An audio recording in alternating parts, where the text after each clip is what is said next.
स्वागत है आपका अडानी एजुकेशन एकेडमी के इस यूट्यूब चैनल पर। तो भाई हमने लास्ट क्लास में जूलॉजी को स्टार्ट किया था, पढ़ा आप सबने?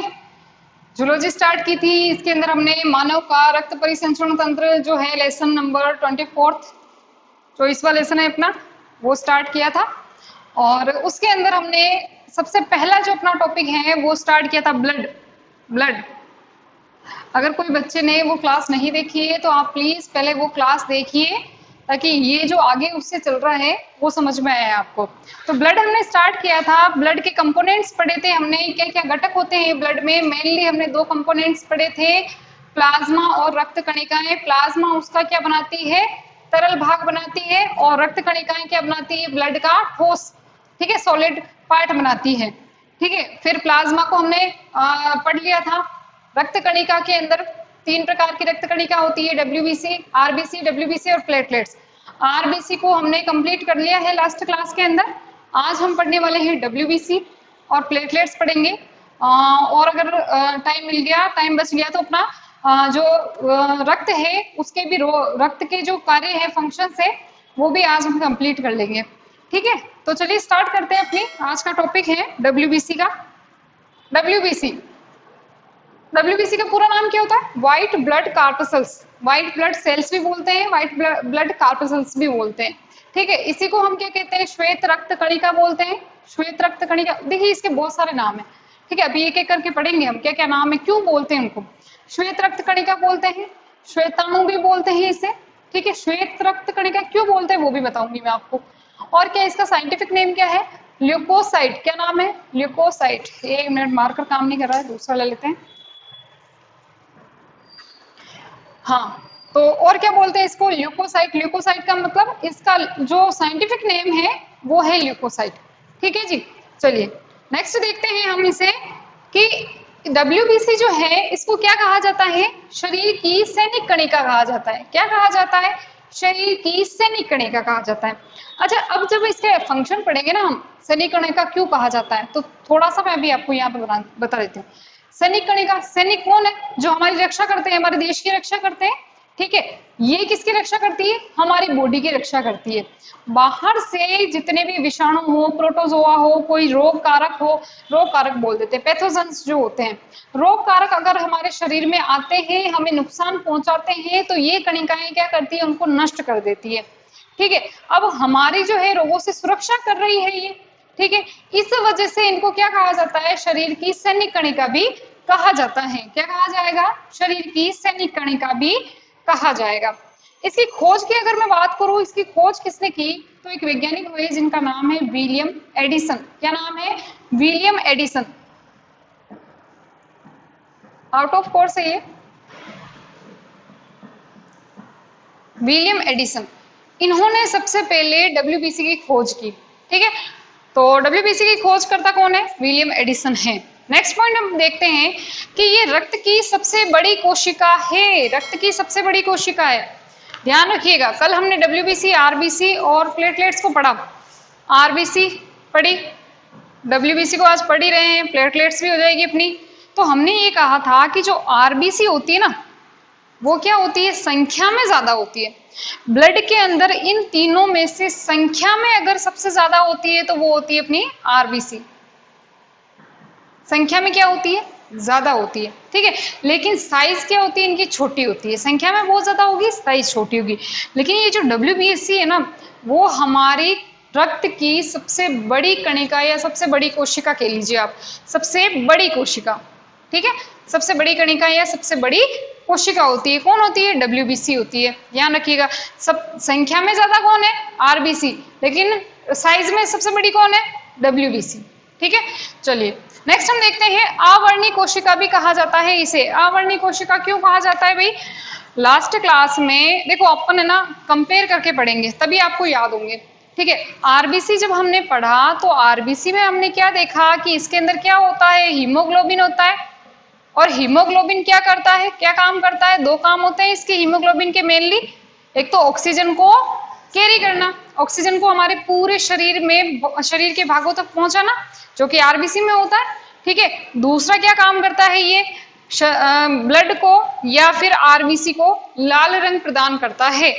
आरबीसी का लाल रंग भी इसी हीमोग्लोबिन की वजह से होता है, और क्योंकि आरबीसी सर्वाधिक संख्या में हमारे ब्लड में होती है, इसलिए हमारे ब्लड का कलर भी कैसा होता है, लाल होता है। ठीक है जी, तो लाल रंग देता है, और और क्या करता है, ये ऑक्सीजन को कैरी करता है, ऑक्सीजन को हमारे शरीर के सभी भागों तक पहुंचाने का काम करता है। ऑक्सीजन जब इससे हीमोग्लोबिन से मिलेगा, ऑक्सी हीमोग्लोबिन बनाएगा और पूरे शरीर को वो पहुंचाएगा। अब हमने बात की कि जो WBC होती है वो अवर्णीय कोशिका होती है। अवर्णी, वर्ण का मतलब क्या होता है, रंग देना, मतलब कोई भी रंग नहीं होता इसका, रंगहीन कोशिका होती है। अवर्णी कोशिका क्यों होती है, क्योंकि इसके अंदर क्या नहीं होता है, हीमोग्लोबिन नहीं होता है, या कोई और आप वर्णक ले लो, कोई और रंजक ले लो, वो नहीं होता है। इस वजह से इसका जो कलर होता है वो कैसा होता है, होता ही नहीं है, श्वेत होता है, सफेद, और सफेद को तो कोई कलर होता नहीं है, तो ये कैसी होती है, अवर्णीय होती है। और इसी वजह से, क्योंकि ये सफेद होती है, इसका कोई कलर नहीं होता, इसलिए इसको श्वेत रक्त कणिका या श्वेत अणु कहा जाता है। ठीक है जी, चलिए नेक्स्ट हम देखते हैं केंद्रक। इनके अंदर केंद्रक उपस्थित होता है, इनमें क्या होता है, केंद्रक उपस्थित होता है।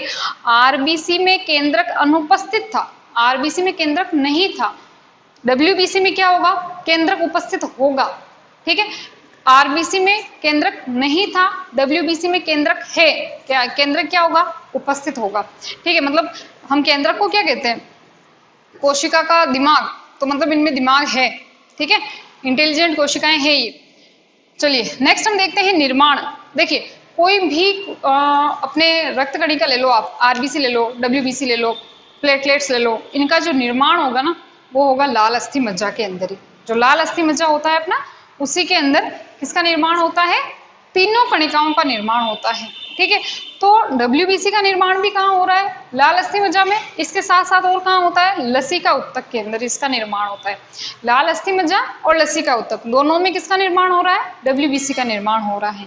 चलिए जी, ठीक है, अब हम देख लेते हैं जीवन काल। इनका जो जीवन काल होता है वो कितना होता है, जीवन काल कितना होता है इनका, 4 से 5 दिन का होता है, 4 से 5 दिन का, या फिर हम कह सकते हैं 1 सप्ताह का। ये ज्यादा से ज्यादा कितने दिन जीवित रहती है, या तो 4 से 5 दिन, या फिर इनका 1 सप्ताह का दिन होता है। 1 सप्ताह का जो है इनका जीवन काल होता है। अब जीवन काल मैंने बताया था, जीवन काल क्या होता है, जीवन काल क्या होता है, जन्म से कोई जीव जो है वो जन्म लेता है, फिर उसकी क्या हो जाती है, मृत्यु हो जाती है। तो जन्म से लेकर मृत्यु तक का जो समय होता है उसे हम क्या कहते हैं, जीवन काल कहते हैं, जीवन काल कहते हैं। ठीक है, तो इनका जीवन काल क्या हो जाता है, 4 से 5 दिन या 1 सप्ताह का हो जाता है। अरे हम इसके आकार को तो भूल ही गए, आकार निश्चित अनिश्चित, उसको थोड़ा सा समझाना है मुझे, इसीलिए अब मैं समझा देती हूँ उसको। देखिए इसका आकार मैं भूली नहीं हूँ, समझाना है बाकी है अभी। इसका आकार जो है अनिश्चित होता है, इनका आकार कैसा होगा, अनिश्चित होगा। हमने आरबीसी पढ़ा था, तब हमने देखा था कि उसका जो आकार होता है ना वो कैसा होता है, कैसा होता है, दोनों तरफ से अवतल होता है। ठीक है, दो उभयावतल जिसे बोलते हैं अपन, बाइकॉनकेव कहते हैं, दोनों तरफ से अवतल होता है। ठीक है, लेकिन इनका जो आकार होता है ना वो कैसा होता है, अनिश्चित होता है। आकार कैसा होगा, अनिश्चित, अनियमित, कुछ भी कह लो, मतलब कोई भी आकार हो सकता है। लेकिन ये कहा जाता है कि इनका आकार जो होता है, लेकिन क्या वैसे कहा जाता है कि आकार जो होता है इनका अमीबा की तरह होता है, अमीबा की तरह इनका आकार होता है। अब अमीबा क्या है, सब जानते हैं अमीबा क्या है, एक कोशिकीय जीव है। इस पृथ्वी पर 2 टाइप के जीव होते हैं, कोशिका की संख्या के आधार पर 2 टाइप के जीव होते हैं। एक तो होते हैं एक कोशिकीय जीव, ठीक है, एक कोशिकीय जीव, और एक होते हैं बहुकोशिकीय जीव, बहुकोशिकीय जीव। एक कोशिकीय जीव यानी कि जो केवल और केवल एक कोशिका का बना होता है, उसमें किसी प्रकार के उत्तक नहीं होंगे, क्योंकि उत्तक किससे बनते हैं, कोशिका से बनते हैं। उसमें अंग नहीं होंगे, अंग तंत्र नहीं होंगे, पूरा पूरा बॉडी नहीं होगा, सिर्फ और सिर्फ क्या होती है, एक सेल होती है, एक कोशिका होती है। ठीक है, एक कोशिका ही होती है। और बहुकोशिकीय जीवों के अंदर क्या होता है, शरीर जो होता है ना, बहुकोशिकीय जीवों का शरीर वो बहुत सारी कोशिकाओं से मिलकर बना होता है। भले वो एक ले लो, लाखों ले लो, करोड़ों ले लो, कितनी भी कोशिकाएं हो सकती है। अगर कोशिकाएं ज्यादा है इसका मतलब उसमें उत्तक होंगे, उत्तक भी हो सकते हैं, वो उत्तक स्तर का भी हो सकता है, अंग स्तर का भी हो सकता है, अंग तंत्र स्तर का भी हो सकता है, और पूरा पूरा उसके अंदर बॉडी भी हो सकती है। बॉडी तो खैर होगी, अंग तंत्र हम बोल सकते हैं। ठीक है जी, अब हम कह रहे हैं कि इनका जो आकार होता है वो अमीबा की तरह होता है। अमीबा क्या करता है, एक कोशिका है, एक कोशिकीय जीव है, एक कोशिकीय जीव मतलब उसमें कोई प्रकार के ऑर्गन्स नहीं है, किसी प्रकार का कोई अंग तंत्र नहीं है, उत्तक नहीं है, टिश्यू नहीं है। ठीक है, मतलब एक कोशिका है यानी कि ये एक कोशिका जो आकृति होगी ना, तो इसमें हड्डियां हैं। हड्डियां क्या करती है, हमारे शरीर का ढांचा बनाती है, मांसपेशियां वगैरह सब कुछ होती है। अब इसमें कुछ भी नहीं है, मतलब इसकी कोशिका की आकृति कैसी हो सकती है, किसी भी टाइप की हो सकती है। अमीबा तो हमेशा अपने आकार को बदलता रहता है, आकृति को बदलता रहता है, तो इनका भी जो आकार होगा वो अमीबा की तरह हो सकता है। अमीबा का मतलब अनिश्चित, क्योंकि इसका भी कोई निश्चित आकृति नहीं है। चलिए नेक्स्ट हम देखते हैं कि जो वयस्क मनुष्य होता है, एक वयस्क मनुष्य जो होता है उनमें इनकी संख्या कितनी होती है, तो इनकी संख्या होती है 7000 प्रति घन मिलीमीटर। 7000 प्रति घन मिलीमीटर। देखिए सबसे अधिक जो संख्या हमने बात की, सबसे अधिक संख्या किसकी होती है, सबसे अधिक संख्या होती है अपनी आरबीसी की, आरबीसी की होती है। फिर उसके बाद में हमने बात की थी प्लेटलेट्स की, प्लेटलेट्स की सबसे इससे कम होती है। और सबसे कम किसकी होती है, तो डब्ल्यूबीसी की होती है। ठीक है, ये होती है मिलियन में, मतलब मिलियन में। प्लेटलेट्स होती है अपने लाखों में, लेख, और डब्ल्यूबीसी जो होती है वो अपने 1000 में यानी 1000 के अंदर होती है। ठीक है, तो सबसे कम होती है डब्ल्यूबीसी, फिर उससे ज्यादा होती है प्लेटलेट्स, और उससे ज्यादा होती है अपनी आरबीसी। तो इनकी जो संख्या होगी एक वयस्क मनुष्य में कुल मिला के कितनी होगी, 1000 के अंदर होगी ना, तो 1000 में कितनी होती है, 7000, कितनी होती है, 7000 प्रति घन मिलीमीटर, यानी कि 7000 प्रति घन मिलीमीटर रक्त में इनकी संख्या जो होगी 7000 होगी। एक घन मिलीमीटर में, एक घन मिलीमीटर में इनकी संख्या कितनी होगी, 7000। ठीक है, तो ये 7000 में इनकी संख्या होती है। अब हम देखते हैं इसका अनुपात, आरबीसी और डब्ल्यूबीसी का अनुपात क्या होता है। आरबीसी के साथ, डब्ल्यूबीसी के साथ साथ मैं प्लेटलेट्स का भी आपको अनुपात बता देती हूँ। देखिए आरबीसी, डब्ल्यूबीसी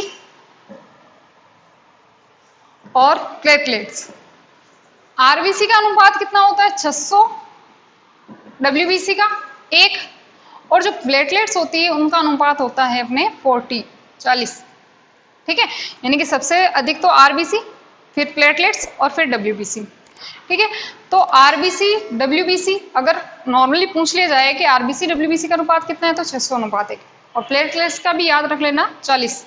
ठीक है, 600, डब्ल्यूबीसी 1, प्लेटलेट्स 40, ये इनका अनुपात होता है। तो ये तो हमने सामान्य जानकारी प्राप्त की है, किसकी, डब्ल्यूबीसी की। डब्ल्यूबीसी में क्या क्या होता है, इनका आकार, आकृति, जीवन काल कितना होता है, ये किस प्रकार की कोशिकाएं हैं, इनका क्या क्या अलग अलग नाम है। अब हम देखते हैं कि जो डब्ल्यूबीसी है वो कितने टाइप की होती है। डब्ल्यूबीसी भी अलग अलग टाइप की होती है, मेनली इसके 5 होते हैं, लेकिन मेनली इसके 2 टाइप्स होते हैं, फिर आगे जाकर ये 5 भागों में बढ़ती है। तो स्टार्ट करते हैं अपना, कि डब्ल्यूबीसी जो होती है वो 2 टाइप की होती है, 2 टाइप की। पहले 2 टाइप ध्यान रखिए, आगे को भूल जाइए आप। 2 टाइप की होती है, पहली है अपनी कणिकामय श्वेताणु। क्या होती है, कणिकामय श्वेताणु। कणिकामय श्वेताणु का मतलब क्या है, जो डब्ल्यूबीसी होगी ना उसके ऊपर छोटी छोटी सी इस प्रकार से कणिकाएं लगी हुई, ग्रेन्यूल्स जिसे बोलते हैं। ठीक है, ग्रेन्यूल्स जिसे बोलते हैं, इस प्रकार की इसके ऊपर क्या होती है, कणिकाएं लगी होती है। ठीक है, इसे हम क्या कहते हैं, कणिकामय श्वेताणु। ठीक है, और दूसरा जो अपना होता है वो होता है कणिका रहित श्वेताणु। कणिका रहित यानी इसके ऊपर ये कणिकाएं जो होगी वो नहीं होगी। ग्रेन्युलोसाइट, ग्रेन्युलोसाइट, किसी बच्चे को इंग्लिश में समझना है तो ग्रेन्युलोसाइट डब्ल्यूबीसी, अग्रेन्युलोसाइट डब्ल्यूबीसी।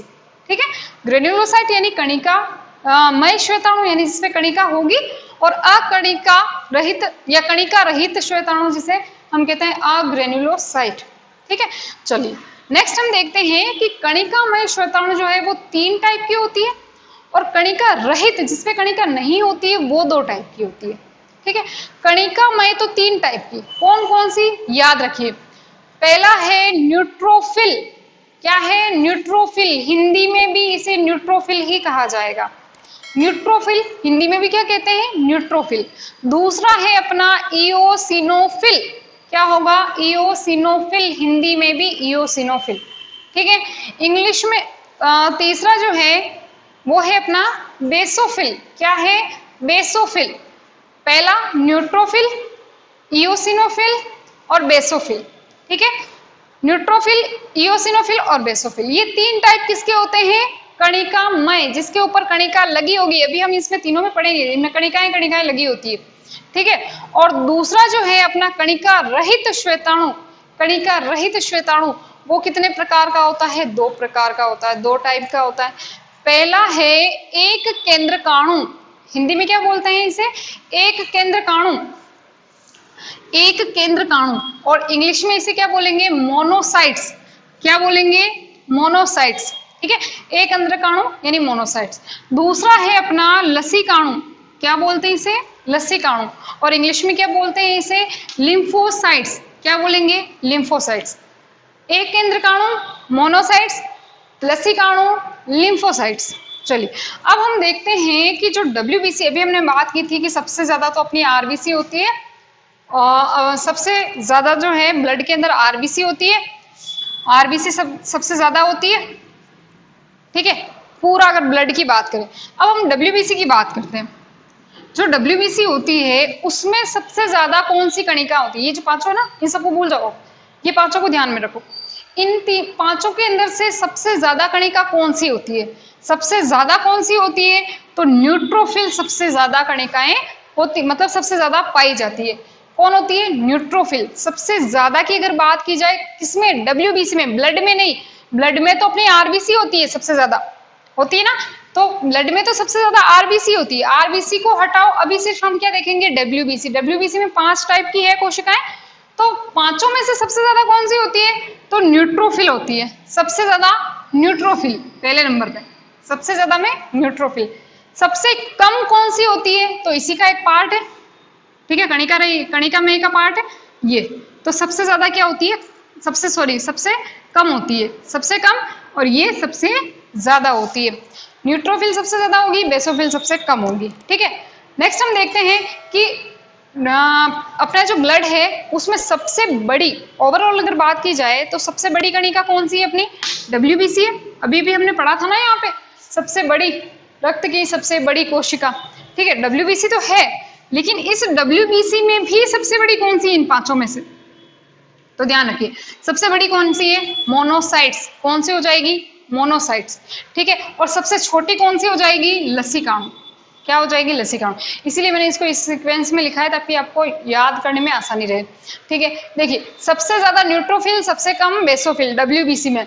सबसे बड़ी कौन सी है? एक केंद्रकाणु यानी मोनोसाइट्स, और सबसे अधिक कौन सी है? एक केंद्रकाणु यानी मोनोसाइट्स, और सबसे कम कौन सी है? लसीकाणु या लिम्फोसाइट्स। ये इसके प्रकार होते हैं। अब हमें पढ़ना है एक एक के बारे में। पहले हम कणिकामय को स्टार्ट करते हैं और इन तीनों के बारे में, फिर इसके बाद में कणिका रहित और इन दोनों के बारे में पढ़ेंगे। फिर अपना प्लेटलेट्स और रक्त के जो कार्य है वो बचेंगे, वो भी हम कोशिश करेंगे कि इसी क्लास में कर लेते हैं अपन अभी, और फिर अपना जो ये ब्लड का जो चैप्टर है वो खत्म हो जाएगा। तो चलिए स्टार्ट करते हैं अपनी जो कणिकामय श्वेताणु है, जो अपना पार्ट है फर्स्ट डब्ल्यूबीसी का। 2 प्रकार की होती है, कणिकामय और कणिका रहित। कणिकामय का मतलब उसमें कणिकाएं उपस्थित होगी कोशिका द्रव्य में, और कणिका रहित यानी कि उसमें कणिकाएं नहीं होगी। तो कणिकामय की क्या क्या विशेषताएं हैं? तो कोशिका द्रव्य में, इसके कोशिका द्रव्य में कणिकाएं पाई जाती हैं, इसलिए इनको क्या कहा जाता है? कणिकामय कहा जाता है, ठीक है। कैसी होती है? बहुकेंद्रक रूपी श्वेताणु भी इनको बोला जाता है। क्यों बोला जाता है बहुकेंद्रक रूपी? यानी कि इनका जो केंद्रक होगा उसका आकार जो होगा वो अलग अलग होगा। इनके अंदर जो भी केंद्रक होगा उनका आकार जो होता है वो सेम नहीं होता है, अलग अलग आकार का होता है, वो किसी भी आकार का हो सकता है। इसलिए उस केंद्रक के क्या है? बहुत सारे रूप है, इसलिए उसको कहते हैं बहुकेंद्रक। किसको? इसके केंद्र को कहते हैं बहुकेंद्रक। और क्योंकि ये इसका केंद्रक है इसलिए इस डब्ल्यूबीसी को या कणिकामय श्वेताणु को क्या कहा जाता है? बहुकेंद्रक रूपी श्वेताणु कहा जाता है। क्यों कहा जाता है? क्योंकि इनका केंद्रक जो होता है वो अलग अलग आकार का होता है, आकृति का होता है, ठीक है। केंद्रक जो होता है वो कई पिंडों से मिलकर बना होता है। इनका जो केंद्रक होगा वो बहुत सारे अलग अलग पिंड से मिलकर बना होगा, इस प्रकार से, ठीक है। यानी एक पूरा का पूरा एक ही नहीं होगा, बहुत सारे अलग अलग पिंड से जो है इनके, यानी कि कुल मिला के कहने का अर्थ ये है कि ये बहुत सारे खंडों में बटा होता है, ठीक है। अलग अलग पिंड होते हैं, जैसे कि ये कोई केंद्रक है तो इसके अलग अलग पार्ट हो गए, ये अलग अलग पार्ट हो गए, बस, ठीक है। पिंड परस्पर तंतुमय भाग द्वारा जुड़े होते हैं। अगर ये अलग अलग पार्ट है तो इनको जोड़ने के लिए भी तो कोई चाहिए, तो ये किसके द्वारा जुड़े होते हैं? एक तंतुमय भाग आता है इनका इस बीच में, इस प्रकार से एक संरचना होती है, तंतु जैसी संरचना होती है। तंतु का मतलब धागे के जो तंतु होते हैं वैसी एक संरचना होती है जिनके द्वारा ये आपस में जुड़े होते हैं। अच्छा, सबसे पहला जो इसका प्रकार है, अभी हमने इसके प्रकार की बात की थी ना, तो सबसे पहला अपना प्रकार है न्यूट्रोफिल। क्या नाम है? न्यूट्रोफिल। न्यूट्रोफिल के बारे में एक विशेषता तो हम पहले ही पढ़ चुके हैं कि ये सर्वाधिक संख्या में पाई जाती है। सबसे ज्यादा WBC का जो पार्ट बनाती है वो यही बनाती है। ठीक है, चलिए इसके जो कण होंगे, देखिए हमने कहा इनके ऊपर कण होते हैं, कणिकामय होती है, तो इनके जो कण होंगे जो कोशिका द्रव्य में होंगे वो अम्लीय या क्षारीय दोनों प्रकार के अभिरंजकों, या तो अम्लीय अभिरंजक हो, अभिरंजक का मतलब क्या होता है? रंग देने वाला, किसी को रंग देने वाला, उसको रंगने वाला। ठीक है, तो अम्लीय या क्षारीय दोनों प्रकार के अभिरंजकों द्वारा हल्के बैंगनी, कौन से कलर में रखता है ये? हल्के बैंगनी। इसके जो ये जब इनको अभिरंजित करेगा कोई अभिरंजक तो इसके कण कौन से रंग के हो जाएंगे? हल्के बैंगनी अभिरंजित हो जाते हैं, और इसी को कहते हैं उदासीन रंजी। क्या कहते हैं? इसलिए इनको क्या कहा जाता है? उदासीन रंजी कहा जाता है। ठीक है, केंद्रक जो होता है, अभी हमने कहा कि बहुत सारे खंडों में बटा होता है, अलग अलग पिंड होते हैं उसके अंदर, तो कितने खंडों में बटा होता है या कितने पिंडों का बना होता है? तो केंद्रक जो होता है वो 2 से 7 पिंडों का बना होता है। इसके अंदर 2, 3, 4, 5, 6, 7 इस प्रकार के जो पिंड है वो जुड़े होते हैं। नेक्स्ट है इनकी संख्या की बात की जाए तो अभी हमने कहा कि सर्वाधिक संख्या WBC में इन्हीं की होती है। न्यूट्रोफिल की सर्वाधिक संख्या होती है WBC में। कितने प्रतिशत भाग बनाती है? अगर मैं कहूँ कि 100% या 100% WBC को लिया जाए तो उसमें से लगभग कितना? 62%। कितना? 62% तो केवल यही बनाता है, इसका यही पार्ट बनाता है। कौन? न्यूट्रोफिल। WBC का 62% कौन बनाता है? न्यूट्रोफिल बनाता है, क्योंकि सर्वाधिक संख्या में ये उपस्थित होती हैं। कणों की संख्या तो अधिक होती है, इनके अंदर कणों की संख्या तो है अधिक, लेकिन कण कैसे होंगे? छोटे छोटे होंगे। जैसे अपने RBC जो है वो सर्वाधिक संख्या में पाई जाती है, लेकिन होती कितनी कैसी होती है? छोटी छोटी होती है। छोटी होती, छोटे होंगे तभी तो इनके कण ज्यादा होंगे, अगर बड़े होंगे तो फिर तो वो इतनी आ नहीं पाएगी ब्लड के अंदर। ठीक है, तो कण कैसे होते हैं? छोटे होते हैं, संख्या में अधिक होते हैं। इनके कण छोटे होंगे, संख्या में अधिक होंगी। ये कोशिका भित्ति के आर पार जा सकते हैं। देखिए न्यूट्रोफिल जो होगी वो किसी अगर कोशिका में है तो इस कोशिका भित्ति को तोड़कर या इस कोशिका झिल्ली को तोड़कर ये कहाँ चली जाएगी? बाहर चली जाएगी, बाहर से अंदर आ जाएगी, अंदर से बाहर। इस प्रकार ये खेलती कूदती रहती है, अंदर बाहर होती रहती है। ठीक है, और इसी क्रिया को कहा जाता है कोशिका पारण। क्या कहा जाता है? कोशिका पारण। शब्द याद रखिएगा, कोशिका पारण किसे कहा जाता है? कि न्यूट्रोफिल जो होती है एक शैतान कोशिका होती है, जो शैतान कणिका होती है, जो कि किससे? इस कोशिका से, यानी कि कोई भी कोशिका जिसके अंदर ये प्रेजेंट होगी उसकी भित्ति या उसकी जो झिल्ली होगी उसको तोड़कर या किसी भी तरह से ये अंदर बाहर कूदती रहेगी। इसी क्रिया को क्या कहा जाता है? कोशिका पारण कहा जाता है। ठीक है, अच्छा अब हमने WBC जब स्टार्ट की थी तो हमने कहा था कि इनको सैनिक कणिका भी कहा जाता है। क्यों कहा जाता है? क्योंकि ये हमारे को जो बॉडी होती है हमारा जो शरीर होता है उसकी रोगों से रक्षा करती है। किससे रक्षा करती है? रोगों से रक्षा करती है। तो ये भी तो रोगों से रक्षा करती होगी, या ये किस प्रकार से रोगों से रक्षा करती है? क्या करती है? इनका कार्य क्या है?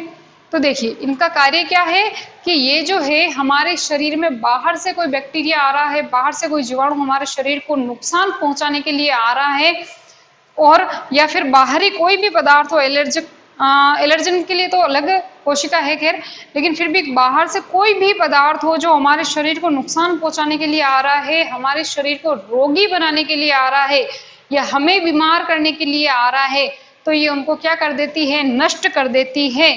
तो ये जो कोशिकाएं होंगी, ये जो न्यूट्रोफिल कणिकाएं होंगी, वो बाहर से कोई भी हानिकारक पदार्थ आने वाले हो, जाए जीवाणु हो या कोई और अन्य पदार्थ हो, तो उनको क्या कर देती है? ये नष्ट कर देती है। तो ये हमने पढ़ा न्यूट्रोफिल के कार्य और इसके क्या क्या जो फंक्शंस, क्या क्या कार्य है और इनकी क्या क्या विशेषताएं हैं। चलिए अब कणिकामय की जो कोशिका है WBC है, उसकी जो 2 कोशिकाएं या 2 कणिकाएं हमारे पास बची है वो भी हम कंप्लीट कर लेते हैं। तो दूसरी हमारे पास है इओसिनोफिल्स। क्या है? इओसिनोफिल्स। संख्या में अधिक है इसलिए स लगाया है, मतलब एस लगाया है। इओसिनोफिल्स और बेसोफिल्स। तीसरी अपने पास है बेसोफिल्स। इओसिनोफिल्स क्या होती है? देखिए इनके अंदर, क्योंकि ये ग्रेनुलोसाइट है, कणिकामय है, कणिकाएं पाई जाएगी, इसलिए इनकी जो कणिकाएं होगी वो अभिरंजित होगी, किसके द्वारा अभिरंजित होगी? तो गहरे लाल या गुलाबी अभिरंजित कौन सा अभिरंजक है? इयोसिन। नाम याद रखिएगा, इयोसिन जो अभिरंजक है उससे इनकी कणिकाएं जो होती है वो अभिरंजित होती है। ठीक है, केंद्रक कैसा होगा? क्योंकि हमने बात की केंद्रक इनका पिंडों से मिलकर बना होता है, यानी खंडित होता है। बहुत सारे पिंड जो है इसके केंद्रक का निर्माण करते हैं। तो कैसा होगा? द्विपिंडीय होगा। द्विपिंडीय का मतलब दो पिंडों से मिलकर बना होगा। इसका केंद्रक दो पिंडों से मिलकर बना होता है। चलिए नेक्स्ट हम देखते हैं कि इनकी कोशिका पारण एवं कोशिका भक्षण क्षमता जो होती है वो कम होती है। कोशिका पारण अभी भी हमने पढ़ी, न्यूट्रोफिल क्या करती है? कोशिका जो होती है उसके आर पार घूम सकती है, आर पार आ जा सकती है, इसी को हम कहते हैं कोशिका पारण। और कोशिका भक्षण क्षमता यानी कोशिका को नष्ट करने की क्षमता। कोई भी खराब कोशिका है, डैमेज हो गई है हमारे शरीर के अंदर, कोई कार्य नहीं कर पा रही है, मृत हो गई है, तो उनको भक्षण करने की क्षमता कैसी होती है? इनकी कम होती है। अब ये क्या करती है कि परजीवी संक्रमण एवं कुछ एलर्जी प्रतिक्रियाओं के समय इनकी संख्या जो होती है वो बढ़ जाती है। एलर्जी क्या होती है? एलर्जी क्या होती है कि जब कोई एलर्जी कारक, जैसे कि किसी को पराग कणों से एलर्जी होती है, किसी को धूल मिट्टी से एलर्जी होती है, बहुत सारे ऐसे कारक होते हैं जिससे हमें एलर्जी होती है। वो एलर्जी जब हमें होती है तो क्या होता है? हमारे शरीर पर खुजली चलने लग जाना या फिर रेड रेड स्पॉट्स बनने लग जाना, तो ये होती है एलर्जी। उस टाइम पे इनकी संख्या कैसी हो जाती है? बढ़ जाती है। क्या हो जाती है? बढ़ जाती है। नेक्स्ट है, इनमें एंटीहिस्टामिनिक गुण पाया जाता है। एंटीहिस्टामिनिक गुण क्या होता है? देखिए, जब हमारे शरीर में कोई भी एलर्जी कारक प्रवेश करेगा, एलर्जी कारक मतलब कि एलर्जी उत्पन्न करने वाला कोई भी कारक हमारे शरीर में जब प्रवेश करेगा तो वो सबसे पहले कहाँ जाएगा? लीवर के पास जाएगा। लीवर, लीवर क्या है? हमारे शरीर की सबसे बड़ी ग्रंथि है लीवर। ठीक है, तो लीवर के पास वो जाएगा। कोई भी एलर्जी कारक आएगा लीवर के पास जाएगा। अब लीवर के अंदर क्या होगा? एक प्रोटीन उत्पन्न होगा जिसे हम कहते हैं हिस्टामिन। क्या कहते हैं? हिस्टामिन, या हिस्टेमिन भी बोला जाता है। हिस्टेमिन और हिपेरिन और भी होता है प्रोटीन। तो हिस्टेमिन उत्पन्न होता है, ये प्रोटीन उत्पन्न होता है। और जब ये उत्पन्न होता है तो ये क्या कार्य करता है? हमारे शरीर के अंदर जो है एलर्जी उत्पन्न करता है। मतलब हमारे शरीर में रेड चकत्ते बन जाना, बॉडी के ऊपर रेड स्पॉट्स बन जाना, या फिर हमारे शरीर पर खुजली, तो इस प्रकार से जो है ये एलर्जी उत्पन्न करता है। अब यहाँ पर क्या होगा कि इनकी संख्या क्या हो जाएगी? उस समय इनकी संख्या जो है इयोसिनोफिल्स की संख्या क्या हो जाएगी? बढ़ जाएगी। जब इनकी संख्या बढ़ेगी तो क्या होगा कि ये यहाँ पर आकर इनकी जो कोशिकाएं हिस्टामिन का स्त्रवण कर रही है, हिस्टामिन बढ़ा रही है, उन कोशिकाओं को ये क्या कर देगा? नष्ट कर देगा। कौन कर देगी? इयोसिनोफिल्स की कोशिकाएं आएगी, इनकी कोशिकाओं को नष्ट कर देगी। यानी कि हिस्टामिन जो है वो प्रोड्यूस होना बंद हो जाएगा। ये प्रोड्यूस नहीं होगा। जब हिस्टामिन बंद हो जाएगा यानी एलर्जी जो है वो खत्म हो जाएगी। ठीक है, नेक्स्ट हम देखते हैं कुल ये WBC का कितना प्रतिशत भाग बनाती है? तो 2.5% भाग बनाती है। ठीक है, सबसे ज्यादा तो कौन सी होती है? न्यूट्रोफिल। ठीक है, सबसे कम होती है बेसोफिल, और ये बीच की होती है, इनका कोई वो नहीं होता है, ज्यादा कम का कोई रेशियो नहीं होता है। ये सिर्फ 2.5% भाग जो है वो बनाती है। WBC को अगर हम 100% ले, 100% ले, उसमें से इनका कितना भाग होता है? 2.5%। इतनी कम होती है, ज्यादा नहीं होती है इनकी संख्या। ठीक है, अब अगर इनकी अधिकता बहुत ज्यादा ही अधिकता हो जाए, बहुत ज्यादा, हाँ एलर्जी के समय इनकी संख्या बढ़ती है, लेकिन इससे भी अगर ज्यादा एलर्जी बिना किसी कारण के भी अगर इनकी संख्या बहुत अधिक बढ़ जाए तो इनसे एक रोग होता है जिसका नाम है इयोसिनोफिल्स। क्या नाम है?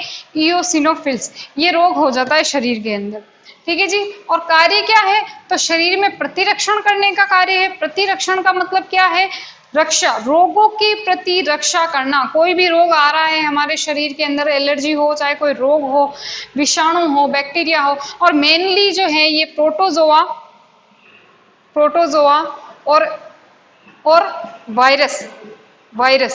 जब प्रोटोजोआ और वायरस जो है, वायरस जो होता है वो हमारे शरीर में प्रवेश करता है तो वो एक्टिवेट हो जाता है। यानी कि हम कहते हैं वायरस को, विषाणु को सजीव और निर्जीव के बीच की कड़ी।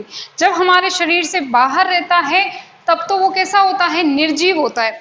और जब हमारे शरीर में वो प्रवेश कर जाता है या किसी लिविंग ऑर्गेनिज्म में वो प्रवेश कर जाता है तब जो है वो कैसा हो जाता है? एक्टिवेट हो जाता है, या फिर सक्रिय हो जाता है, या फिर सजीव हो जाता है। इस वजह से सजीव व निर्जीव के बीच की कड़ी कहा जाता है तो वायरस को कहा जाता है। अब देखिए, प्रोटोजोआ और वायरस अगर हमारे शरीर में प्रवेश करते हैं तो उनको नष्ट करने का काम कौन करती है? इओसिनोफिल्स करती है। कौन करेगी? इओसिनोफिल्स करेगी। ठीक है, तो शरीर में ये क्या करती है? प्रतिरक्षण का कार्य, प्रतिरक्षा यानी इनके प्रति रक्षा करना। ठीक है, कोई भी वायरस आ रहा है, कोई भी प्रोटोजोआ आ रहा है हमारे शरीर को नुकसान पहुंचाने के लिए या रोग उत्पन्न करने के लिए, तो ये उनसे हमारी क्या करेगी? रक्षा करेगी। तो ये हो गया इनका कार्य। नेक्स्ट है अपना बेसोफिल्स। देखिए, बेसोफिल्स ये क्या, किससे अभिरंजित? देखिए, हमने जितनी भी अभी तक पढ़ी ना, न्यूट्रोफिल हो चाहे इओसिनोफिल्स हो, तो ये किसी न किसी अभिरंजक द्वारा अभिरंजित होती है। तो ये किसके द्वारा अभिरंजित होती है?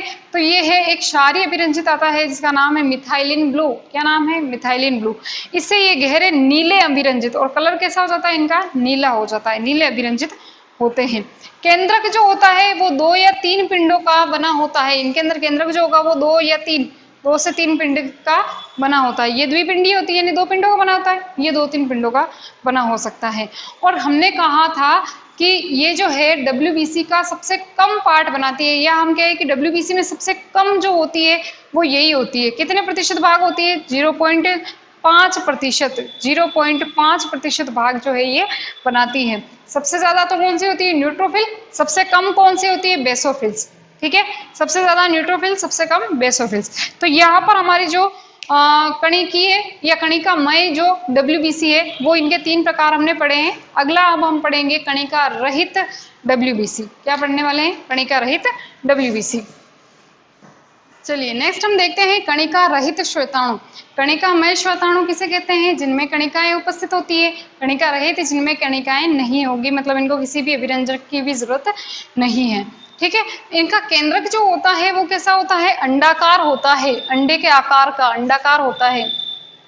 कणिका आकार कैसा हो जाएगा? इसके केंद्रक का अंडाकार हो जाएगा। और जो इसका आकार जो होता है वो कैसा होता है? तो सेम के बीज के आकार का, एक फल है सेम, उसके बीज के आकार का इनकी जो आकृति होती है वो होती है। ठीक है, और इनका आकार कितना हो जाएगा? जो कणिका रहित जो श्वेताणु है इनका आकार कितना होता है? तो 8 से 20 माइक्रोमीटर का इनका आकार हो जाता है। अब इसमें भी हमने 2 कोशिकाएं कणिकाएं पढ़ी थी, 2 कोशिकाएं भी कह सकते हैं। सबसे पहला है एक केंद्रकाणु, जिसे हम क्या कहते हैं? मोनोसाइट। क्या कहते हैं? मोनोसाइट। या जिसे हम हिंदी में क्या कहते हैं? एक केंद्रकाणु। एक विशेषता तो पहले ही पढ़ी थी कि ये सबसे बड़ी होती है। ठीक है, तो WBC की सबसे बड़े आकार की कोशिकाएं कौन सी होती है? एक केंद्रकाणु। देखिए, ब्लड के अंदर अगर बात की जाए, क्वेश्चन आ जाएगी ब्लड की सबसे या रक्त की सबसे बड़ी कोशिका कौन सी है? तो WBC। और WBC के अंदर पूछ लिया जाएगी WBC के अंदर भी सबसे बड़ी कोशिका कौन सी है? तो मोनोसाइट्स। कौन सी हो जाएगी? मोनोसाइट्स। ठीक है, WBC की भी सबसे बड़ी मोनोसाइट्स, और WBC खुद सबसे बड़ी कणिका होती है रक्त की। ठीक है, आकार कितना होता है इनका? तो 12 से 15 माइक्रोमीटर का आकार होता है। किसका? मोनोसाइट्स का। ठीक है, आकृति कैसी होती है? तो सेम के बीज की आकृति का इनका बड़ा केंद्रक होता है। इनका जो केंद्रक होगा वो बड़ा होगा, और सेम की बीज जो होता है उसकी आकृति का इनका वो केंद्रक होता है।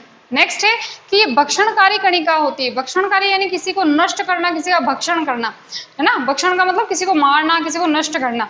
तो ये कैसी होती है? भक्षणकारी कणिका होती है।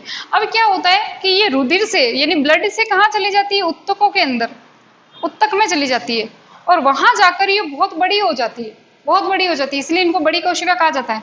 वहां जाकर कैसी हो जाएगी? बड़ी सी बन जाएगी ये, और इसीलिए इनको क्या कहा जाता है? वृहत भक्षकाणु कहा जाता है। वहां पर जाकर इनका आकार बड़ा हो जाता है। रक्त के से कहाँ जाएगी? उत्तक में, और उत्तक में इनका आकार बड़ा हो जाएगा, इस वजह से इनको क्या कहा जाएगा? वृहत भक्षकाणु कहा जाएगा। क्या कहा जाएगा? वृहत भक्षकाणु। और यह वृहत भक्षकाणु जो है वो किसी को भी नष्ट कर सकती है। हाँ, यहाँ तक कि ये कोशिका को भी नष्ट कर सकता है। बाहर से कितना ही बड़ा जो हमारे जीवाणु है या कोई भी अन्य जो हमारे शरीर को नुकसान पहुंचाने के लिए जो कोई अगर रोग कारक आ रहा हो तो उसको ये नष्ट कर सकती है। कोशिका को नष्ट करने की क्षमता रखती है ये वृहत भक्षकाणु। अब क्या होता है कि वृहत भक्षकाणु और जो न्यूट्रोफिल हमने पढ़ी थी ना, न्यूट्रोफिल, वो ये दोनों मिलकर क्या करती है? प्रतिरक्षा की प्रथम पंक्ति के रूप में कार्य करती है। प्रतिरक्षा करती है, प्रतिरक्षा की प्रथम पंक्ति के रूप में ये कार्य करती है। एक ये क्या कार्य करती है कि जैसे बचपन के अंदर हमें टीके लगाए जाते हैं, पोलियो का, हेपेटाइटिस का, बहुत सारे हमें टीके लगाए जाते हैं। उन टीकों के अंदर जो वैक्सीन होती है, वैक्सीनेशन में इनका बहुत अच्छा योगदान है, बहुत अच्छे से कार्य करती है। जब हमें वैक्सीन लगाई जाती है तो क्या होता है कि उसके अंदर जो हमारे अंदर केमिकल आता है, ये केमिकल क्या करता है, इन केमिकल को ये ग्रहण करती है। कौन ग्रहण करती है? ये मोनोसाइट्स ग्रहण, मोनोसाइट्स और आगे जो हम लिम्फोसाइट्स पढ़ने वाले हैं, ये दोनों का ही मेन कार्य है। ये उनको ग्रहण करती है और उनको मेमोरी के रूप में स्टोर करके रखती है। मेमोरी यानी कि याददाश्त के रूप में, ठीक है। उस जीव के प्रति ये मेमोरी या याददाश्त के रूप में रखती है। जैसे मान लिया कि कोई पोलियो का वैक्सीन, पोलियो की वैक्सीन लगाई, पोलियो का वैक्सीनेशन किया गया, टीकाकरण किया गया, पोलियो की टीका लगाया गया। अब पोलियो का जो एक वायरस होता है, जिसे पोलियो वायरस ही कहा जाता है, पोलियो वायरस, पोलियो वायरस ही कहा जाता है जिसे। अब पोलियो वायरस क्या करेगा, जब हमारे शरीर में आएगा तो इसने क्या किया, पहले से ही इसका अगर टीका लगाया गया है तो इसकी वैक्सीन या इनकी दवाई जो है वो किसके पास चली गई थी, अपने मोनोसाइट्स के पास या लिम्फोसाइट्स के पास। वो क्या करेगी, इसकी मेमोरी बनाएगी, याद रखेगी, और जब ये पोलियो वायरस इसके संपर्क में आएगा तो ये क्या कर देगी, इसको नष्ट कर देगी। इसीलिए कहते हैं कि बचपन में टीकाकरण बहुत आवश्यक होता है, ठीक है। अगर टीका नहीं लगाया गया बचपन में तो फिर आगे जाकर ये जो बड़ी बड़ी भयानक बीमारियां हैं वो हो सकती है, ठीक है। नेक्स्ट हम बात करते हैं, ये कुल श्वेताणु का कितना प्रतिशत होती है, तो 5% भाग बनाती है। कुल श्वेताणु की 5% ये इसका पार्ट बनाती हैं, ठीक है। चलिए नेक्स्ट हम देखते हैं लिम्फोसाइट्स। लिम्फोसाइट्स जो कि इसका लास्ट प्रकार बचा है, इसके बाद में WBC अपना कंप्लीट हो जाएगा। देखिए कणिका रहित जो WBC है उसका लास्ट प्रकार हमारे पास बचा है लसिकाणु, जिसे हम क्या कहते हैं, लिम्फोसाइट्स कहते हैं। लसिकाणु हिंदी में कहा जाता है और इंग्लिश में क्या कहा जाता है, लिम्फोसाइट्स कहा जाता है। बात करें इनके गुण की कि क्या क्या इनके अंदर होता है, तो केंद्रक तो होता ही, हमें पता है कि WBC में केंद्रक होगा, RBC में केंद्रक नहीं होता है, WBC में होता है। और जो हमारी पट्टिकाणु या प्लेटलेट्स होती है उसमें भी नहीं होता है। मतलब किस में होगा केंद्रक, सिर्फ और सिर्फ WBC के अंदर होगा, ठीक है। तो इनमें केंद्रक होगा और केंद्रक की जो आकार होता है वो किस तरह का होता है, अंडाकार आकार होता है, अंडाकार आकृति का होता है, ठीक है। आकृति इनकी कैसी हो जाएगी, पूरे की गोलाकार हो जाएगी। इससे जो लसिकाणु है उनकी आकृति कैसी होती है, लगभग गोलाकार होती है। और निर्माण कहाँ होता है इनका, तो देखिए थाइमस ग्रंथि और लसिका उत्तक के अंदर इनका निर्माण होता है। किन कोशिकाओं से, तो ऐसी कोशिकाएं जिनका निर्माण कहाँ होता है, लाल अस्थि मज्जा में। लाल अस्थि मज्जा, सुनिएगा ध्यान से, हमने बात की थी कि सभी जो कणिकाएं होंगी उनका निर्माण जो है वो लाल अस्थि मज्जा का हो या अस्थि मज्जा का हो, उनके अंदर होता है। तो आप सोचोगे कि भाई इनका निर्माण तो यहाँ हो रहा है, थाइमस ग्रंथि और लसिका ग्रंथि में, नहीं, इनका निर्माण यहाँ हो रहा है। लेकिन कौन सी कोशिकाओं से हो रहा है इनका निर्माण, ऐसी कोशिकाएं जिनका पहले से ही निर्माण कहाँ हो रहा है, हुआ हो, लाल अस्थि मज्जा में। तो यानी कि इनका निर्माण ओवरऑल देखा जाए तो कहाँ हो जाएगा, लाल अस्थि मज्जा में। किन कोशिकाओं में, लाल अस्थि मज्जा की ऐसी कोशिकाएं ऐसी कोशिकाएं इनके अंदर निर्माण होता है जो कि थाइमस ग्रंथि और लसिका उत्तक में पाई जाती है, उनमें इनका निर्माण होता है। जीवन काल कितना होता है इनका, तो 2 से 100 दिन का जीवन काल होता है। 2 से लगाकर 100 दिन का इनका जीवन काल होता है। WBC का कितना प्रतिशत भाग बनाती है, ये 30% भाग बनाती है। WBC का 30% भाग ये बनाती है। अब देखिए इनमें जो छोटी लसिकाणु और बड़ी लसिकाणु होती है, आकार इनका अलग अलग होता है। तो जो छोटी लसिकाणु होती है वो T कोशिका का निर्माण करती है और जो बड़ी लसिकाणु होती है वो B कोशिकाओं का निर्माण करती है। अब T कोशिकाएं और B कोशिकाएं क्या करती है, प्रतिरक्षण का कार्य करती है। अभी मैंने बताया था पहले, इससे पहले, कि ये क्या करेगी, कोई भी वैक्सीन दी हमें और उसका जो केमिकल होगा वो इनके पास जाएगा, ये मेमोरी के रूप में उसको रखेगी। और बाहर से अगर कोई भी उसी जिसकी वैक्सीन हमें लगी है उसका अगर कोई भी जीवाणु या बैक्टीरिया, जीवाणु या विषाणु या प्रोटोजोआ, कोई भी कुछ भी हमारे शरीर में आएगा तो ये क्या करेगी, उसको याद करेगी कि हाँ ये वही है और उसको क्या कर देगी, नष्ट कर देगी, ठीक है। तो ये हमारा अकणिकीय जो WBC था वो समाप्त होता है, यानी कि पूरा WBC हमारा यहाँ तक कंप्लीट होता है। अब लास्ट में पढ़ना है, लास्ट की जो हमारी कणिका बच गई है कौन सी, पट्टिकाणु, या जिसे हम कहते हैं बिंबाणु, और सामान्य नाम है इसका प्लेटलेट, सभी जानते हैं। इसको भी इसी के साथ कंप्लीट कर लेते हैं। देखिए, बात करें पट्टिकाणु या बिंबाणु या प्लेटलेट्स, तीनों एक ही होते हैं। और एक कौन सा नाम होता है? थ्रोम्बोसाइट। थ्रोम्बोसाइट। और थ्रोम्बोसाइट इसका कौन सा नाम है? तो साइंटिफिक नेम है, वैज्ञानिक नाम जो है इसका थ्रोम्बोसाइट है। इसको प्लेटलेट्स भी बोला जाता है, बिंबाणु भी बोला जाता है, और क्या बोला जाता है? पट्टिकाणु भी कहा जाता है। चलिए, इसके व्यास की बात करें कि इसका जो व्यास होता है वो कितना होता है? तो व्यास होता है इसका 2 से 4 माइक्रोमीटर का। कितना होगा? 2 से 4 माइक्रोमीटर का। आकृति कैसी होती है? तो अनियमित होती है, कोई आकृति फिक्स नहीं है। डब्ल्यूबीसी की भी कोई आकृति फिक्स नहीं थी, इसकी भी कोई फिक्स नहीं है, अनियमित आकृति का होता है। केंद्रक की बात की हमने, केंद्रक कैसा होता है प्लेटलेट्स में? होता ही नहीं है, अनुपस्थित होता है। सिर्फ और सिर्फ केंद्रक किसमें पाया जाता है? डब्ल्यूबीसी में। आरबीसी और जो प्लेटलेट्स होगी उनके अंदर केंद्रक नहीं पाया जाएगा। अच्छा, इनका निर्माण कहाँ होगा? सभी का निर्माण कहाँ होता है? सभी कणिकाओं का निर्माण कहाँ हो रहा है? अस्थि मज्जा में। तो इनका निर्माण भी कहाँ होता है? अस्थि मज्जा के अंदर इनका निर्माण होता है। संख्या में कितनी होती है? एक वयस्क पुरुष में या महिला में, एक वयस्क मनुष्य की बात करें तो उनमें इनकी संख्या कितनी होनी चाहिए? कितनी होनी चाहिए? 3 लाख प्रति घन मिलीमीटर इनकी संख्या होनी चाहिए। क्योंकि हमने क्या बात की थी? आरबीसी जो होती है वो मिलियंस में होती है, ठीक है, करोड़ों में होती है। डब्ल्यूबीसी लाखों में होती है, और सॉरी डब्ल्यूबीसी हजारों में होती है, 1000 के अंदर। और प्लेटलेट्स होती है लाखों में। तो लाखों में इनकी संख्या होनी चाहिए। कितनी लाख होनी चाहिए?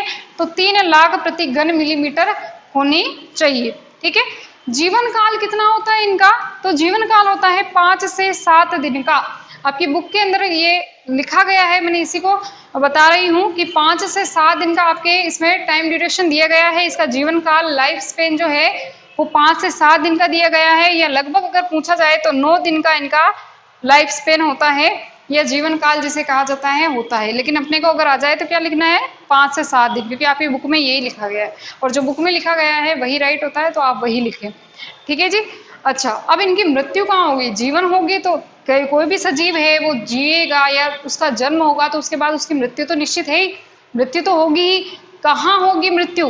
तो देखिए, यकृत एवं प्लीहा के अंदर इनकी मृत्यु होगी। कहाँ होगी? यकृत और प्लीहा। अच्छा, प्लीहा आपने पहले भी नाम सुना कहीं?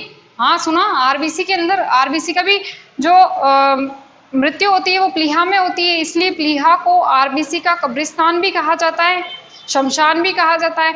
कब्रिस्तान क्या होता है? जहाँ पर कोई भी व्यक्ति होता है, मरने के बाद में उसको ले जाते हैं, दाह संस्कार करते हैं। तो इसका भी यहीं पे मृत्यु हो रही है, तो इस वजह से इसको क्या कहा जाता है? प्लीहा को आरबीसी का कब्रिस्तान भी कहा जाता है। और इसके साथ साथ क्योंकि पट्टिकाणु, बिंबाणु या प्लेटलेट्स जो है वो भी यहीं पर जाकर इसकी मृत्यु हो रही है। कहाँ हो रही है? प्लीहा के अंदर। और कहाँ होगी? यकृत, यकृत के अंदर इनके मृत्यु हो जाएगी। अच्छा, सबसे मेन चीज क्या है इसमें? कार्य, फंक्शन। इनके फंक्शन क्या होंगे भैया? क्या कार्य होगा इनका? तो देखिए, सभी बच्चे को पता होगा, कार्य तो बहुत ही फेमस है इसका कार्य, है ना। क्या कार्य होगा इसका पट्टिकाणु या बिंबाणु का? तो रक्त का थक्का बनाना इसका मेन कार्य होता है। क्या होता है? रक्त का थक्का बनाना। थक्का यानी क्लोटिंग करना, क्लोट बनाना, क्लोटिंग करना, ठीक है, क्लोटिंग बनाना या रक्त का थक्का बनाना। अच्छा, रक्त का थक्का क्या होता है? थक्का मतलब जमाना, रक्त को जमाना, ठीक है। अब आप कहोगे कि भाई रक्त का थक्का जमाना तो मतलब ये ब्लड को अपन अपने शरीर के अंदर इसका रक्त का थक्का जम रहा है? नहीं, रक्त का थक्का कभी भी हमारे बॉडी के अंदर कभी भी रक्त का थक्का नहीं जमेगा। क्योंकि अगर बॉडी के अंदर कभी भी रक्त का थक्का जम गया फिर तो हमारी बॉडी के अंदर जो रक्त है वो प्रवाहित ही नहीं होगा, पूरे शरीर में ही नहीं फैलेगा, शरीर में नहीं फैलेगा, ऑक्सीजन नहीं ले जाएगा।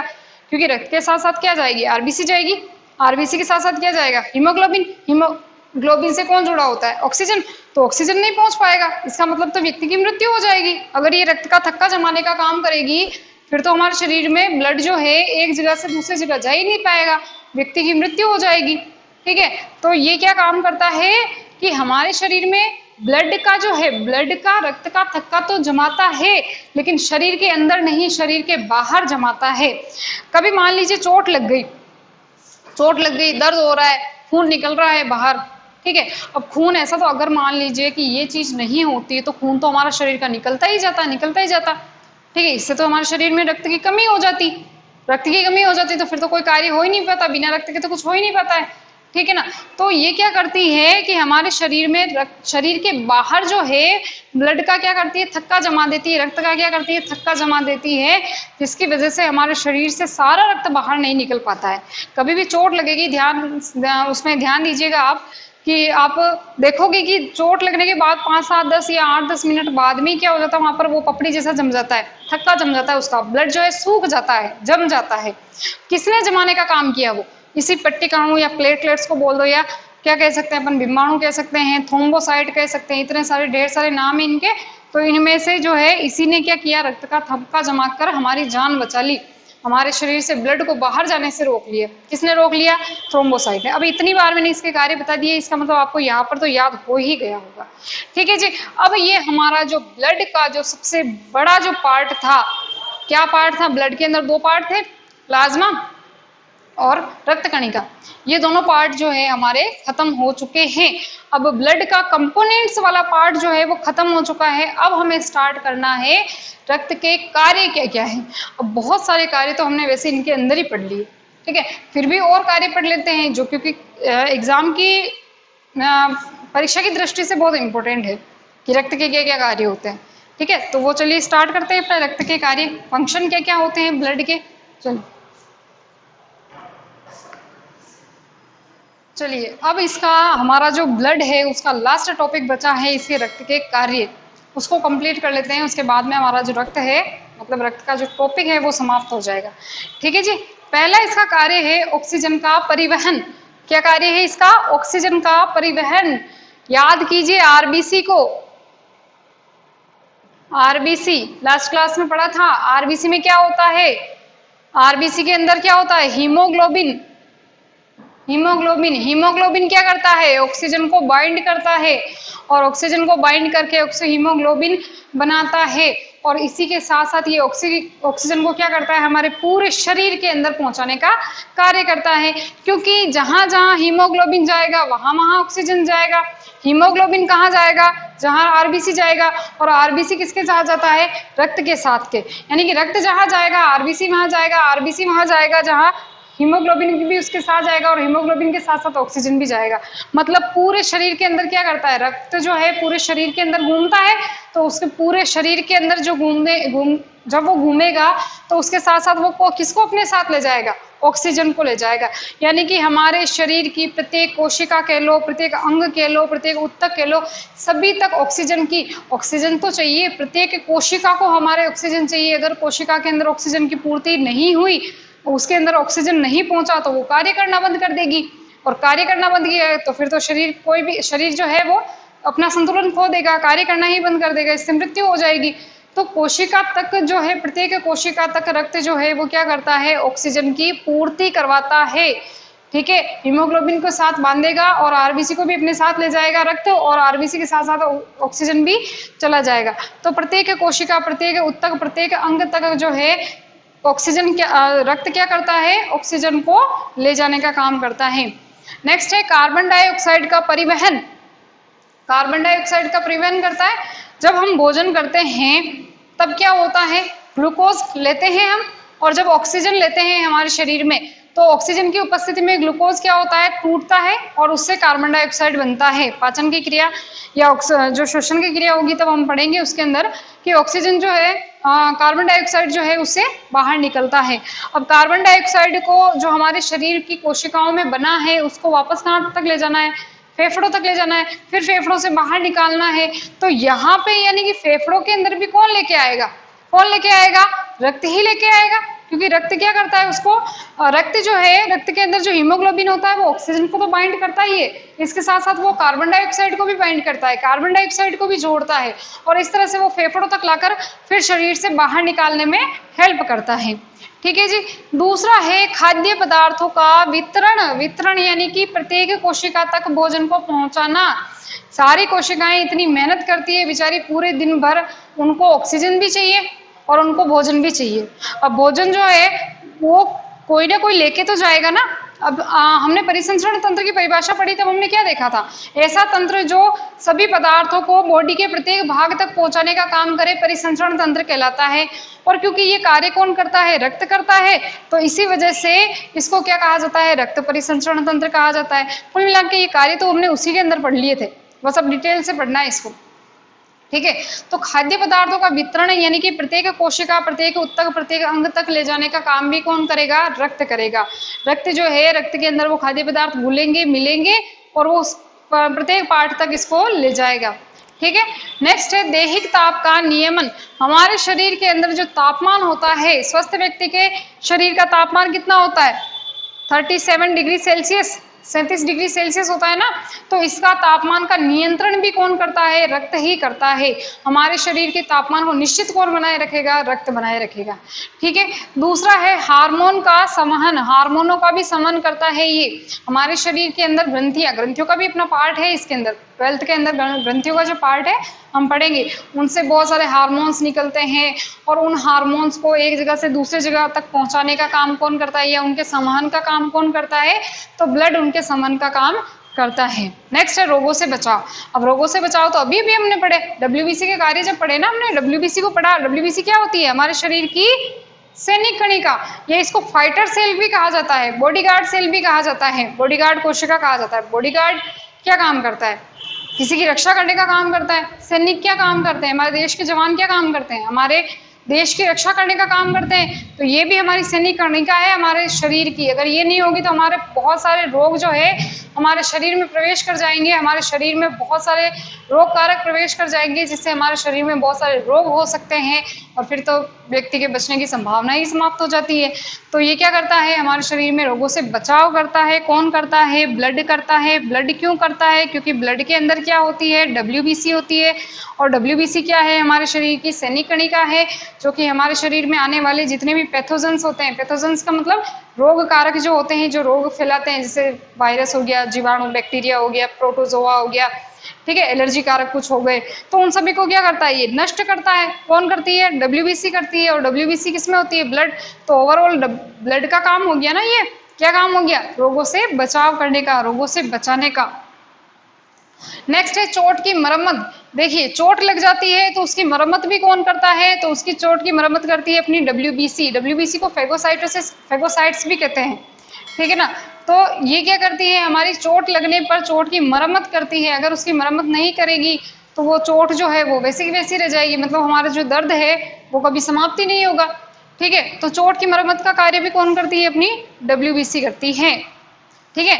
नेक्स्ट कार्य क्या हो गया इसका, रक्त का थक्का बनाना। रक्त का थक्का कौन बनाता है, अभी अभी पढ़ा हमने, प्लेटलेट्स बनाती है ना, बिम्बाणु प्लेटलेट्स जिसे बोलते हैं, या फिर थ्रोम्बोसाइट जिसे बोलते हैं।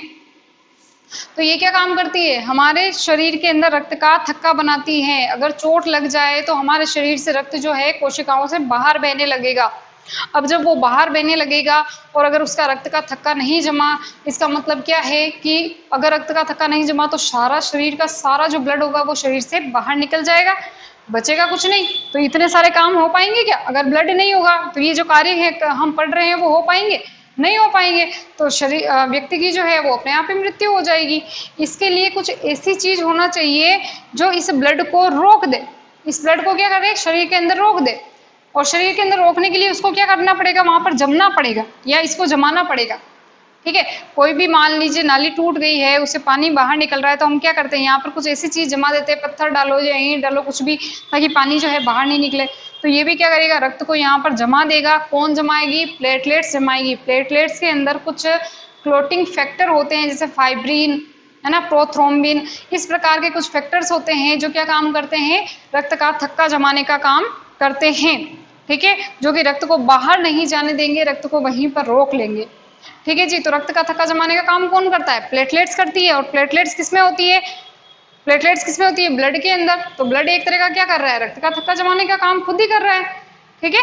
नेक्स्ट है उत्सर्जी पदार्थों का संवहन। उत्सर्जी पदार्थ क्या होते हैं, ऐसे पदार्थ जो हमारे शरीर में आवश्यक नहीं होते हैं और उनको हमारे शरीर से बाहर निकालना बहुत आवश्यक होता है, वरना वो हमारे शरीर को क्या करते हैं, नुकसान पहुंचा सकते हैं। उन्हें हम कहते हैं उत्सर्जी पदार्थ, ठीक है, जैसे कि यूरिया हो गया, यूरिक एसिड हो गया, ठीक है, अपचित भोजन हो गया, ठीक है, अपशिष्ट जो हमारे शरीर में जो भी चीजें बनेगी वो, तो वो सारी की सारी क्या होती है, उत्सर्जी पदार्थ होते हैं।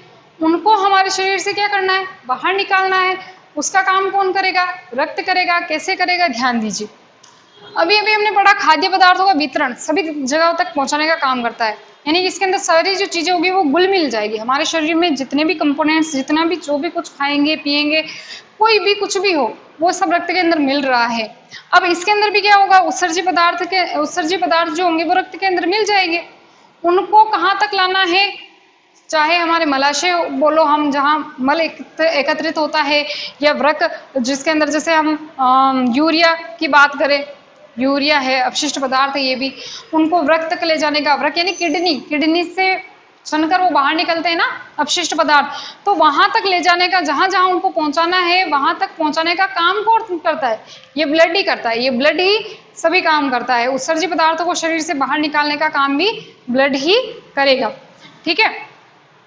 उत्सर्जी पदार्थों को बाहर निकालेगा, मतलब शरीर से डायरेक्ट उसको बाहर नहीं निकालेगा, उन अंगों तक पहुंचाएगा जो अंग उनको बाहर निकालने का काम करेगी, ठीक है। नेक्स्ट है जल का संतुलन। अब ये क्या करेगा, हमारे शरीर में जल का संतुलन बनाए रखने का भी काम करेगा। जल हमें जरूरी है, हमारे जल जो है हमारा, हम क्या कहते हैं, जल ही जीवन है। हमारे शरीर के लिए जल बहुत आवश्यक है, पीना जरूरी है। लेकिन जल की जब अधिक मात्रा बढ़ जाएगी तो उससे शरीर से बाहर तो निकालना पड़ेगा ना। और जल के अंदर जो अपशिष्ट पदार्थ मिले होते हैं वो जल के अंदर ही मिले होते हैं। जब हम जल पीते हैं तो उनको भी शरीर से बाहर निकालना पड़ेगा। तो वो काम कौन करेगा, ये करेगा, कौन करेगा, ब्लड करेगा। क्या करेगा, उस जल को, अधिक जल को वृक्क तक पहुंचाएगा। वृक्कों में इनका जो छानबीन होगी, जो भी हम किडनी का कार्य पढ़ेंगे, किडनी के फंक्शन देखेंगे, इनके जो स्ट्रक्चर देखेंगे, उसमें देखेंगे हम कैसे क्या कार्य करता है।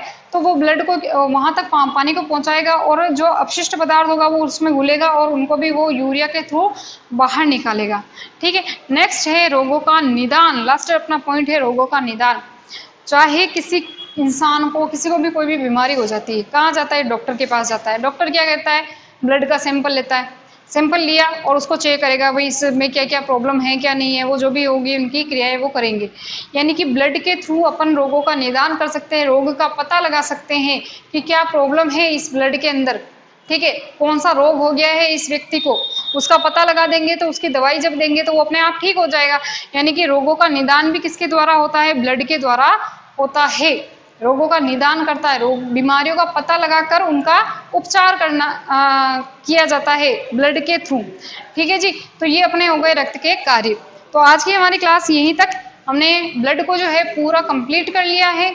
इसके अलावा इसके आगे जो है कुछ भी पार्ट ब्लड का आई थिंक नहीं बचा है। अगर कोई बाई चांस रह गया होगा तो अपन अगली क्लास में कर लेंगे, ठीक है। तो ये अपना, वैसे तो रक्त के कंपोनेंट्स और कार्य हुए हैं अभी तक, तो क्योंकि अभी हमें वो पढ़ना है ब्लड ग्रुप, ठीक है, रक्त स्कंदन, वो सारी चीजें भी पढ़नी है। तो पूरी तरह से तो रक्त खत्म नहीं हुआ है, क्योंकि इसमें सिर्फ इसका कार्य और इसके जो कंपोनेंट्स हैं वो खत्म हो गए हैं, ठीक है। मेजर पार्ट जो था वो खत्म हो गया है।